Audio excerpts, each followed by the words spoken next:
sebelumnya mohon maaf Bapak, saya mengganggu waktunya. Ya, Jadi silakan. saya punya permasalahan terkait pembelajaran ketika olahraga. Ya.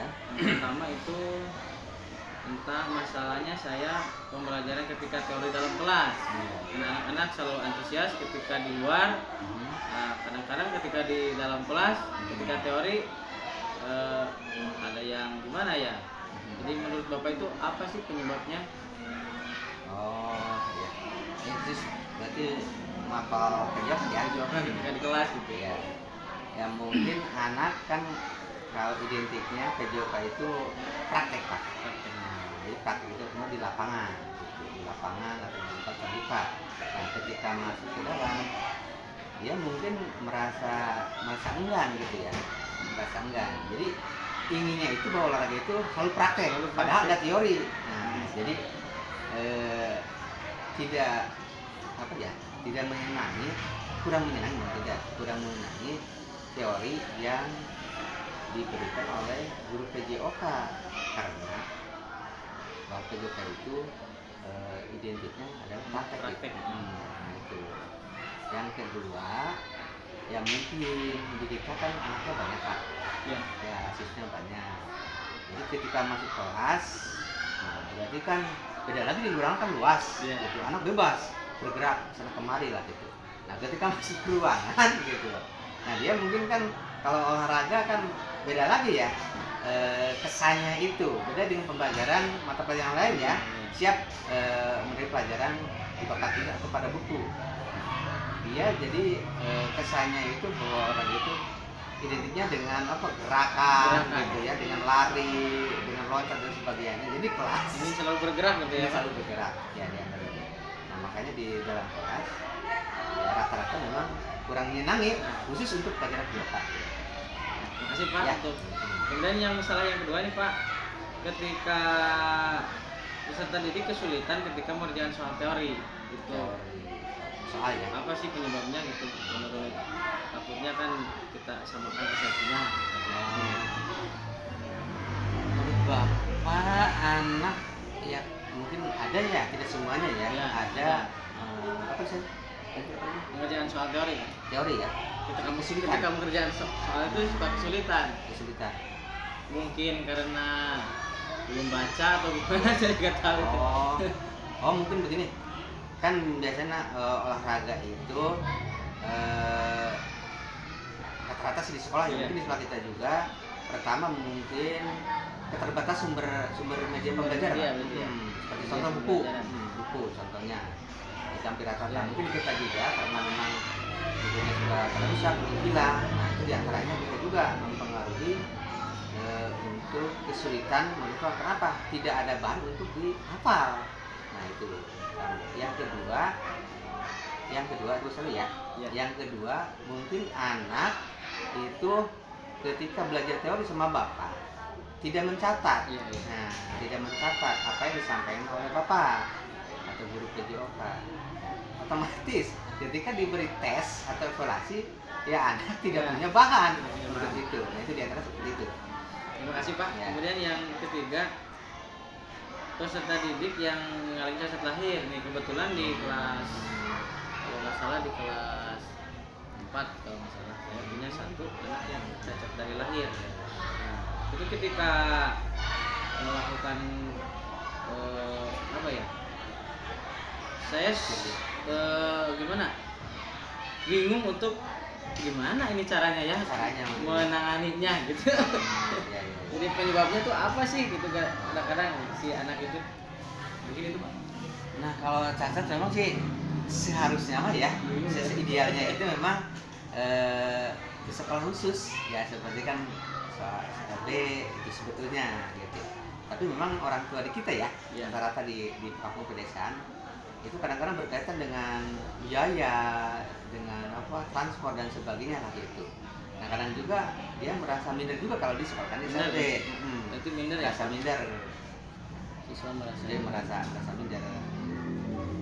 Dia mempunyai kekurangan fisik ya, atau kurang percaya diri berarti ya? Kurang percaya diri.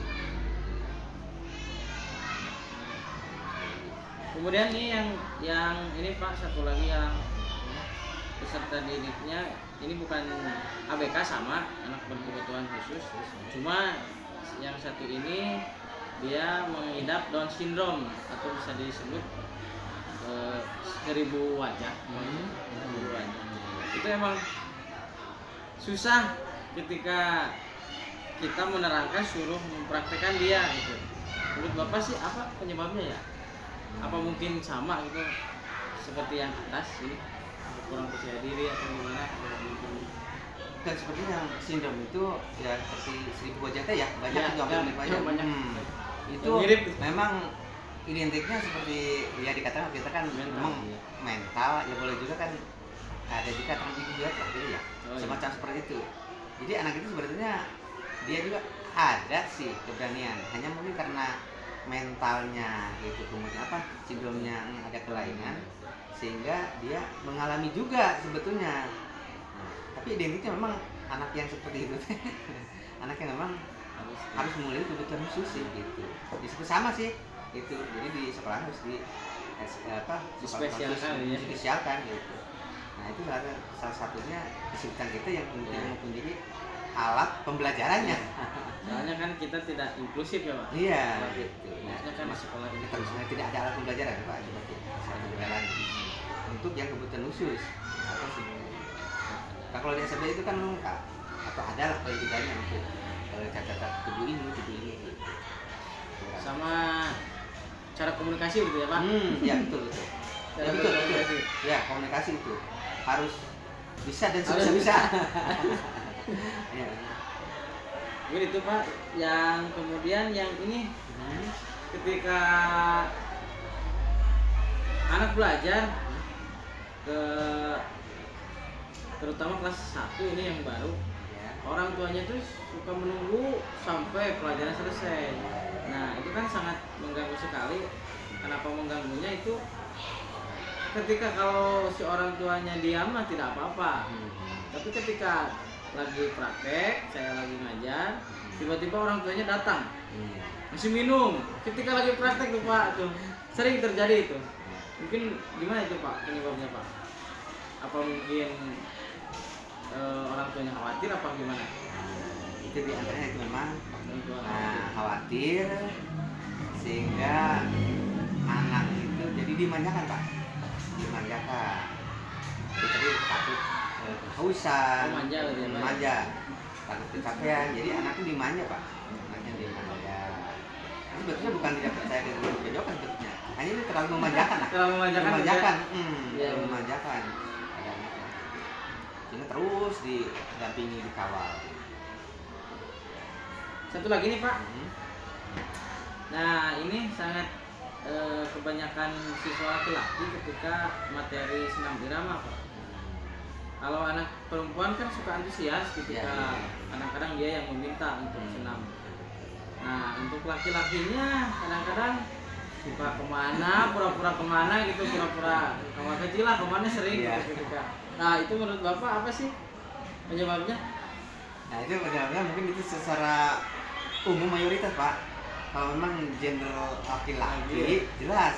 Kalau kaitan dengan senam berarti kan itu ada gerakan tari-tari, semacam tari. Oh iya. Iya, semacam tari. Jadi untuk laki-laki memang kurang menyukai tari. Beda lagi dengan tari jaipongan, besidor ya. Iya, iya. Kalau senam itu memang kan kaitannya dengan olahraga. Nah, jadi untuk laki-laki di sini pertama kurang menyukai Pak gerakan-gerakan Gerakan seperti nari begitu. tari, ya gerakan tari. Jadi pasti ada aja alasannya untuk menghindar. Guru memberikan pelajaran ya senam. Seperti Menari. Senam itu memang sekarang apalagi kan santan sekarang ya aerobik itu. Iya. Nah, kan didominasi oleh ibu-ibu. Ibu-ibu. Iya. Nah, anak-anak juga sering. Nah, termasuk juga TikTok. Ya. Didominasi oleh kaum perempuan atau Perempuan, wanita. betul. Jadi jelas di sini kesimpulannya bahwa laki itu kurang menari Pak. Kurang menari, Iya. gerakan seperti Gerakan seperti menari ya. Senam itu kan hampir mirip menari. Gerakan tarinya lah gitu. Mungkin itu Pak, itu. Oh, udah selesai. Ya. Terima kasih sekali Ya. waktunya. Sama-sama. Mohon maaf sudah diganggu. Ya, enggak sukses selalu. Ya. Terima kasih Pak.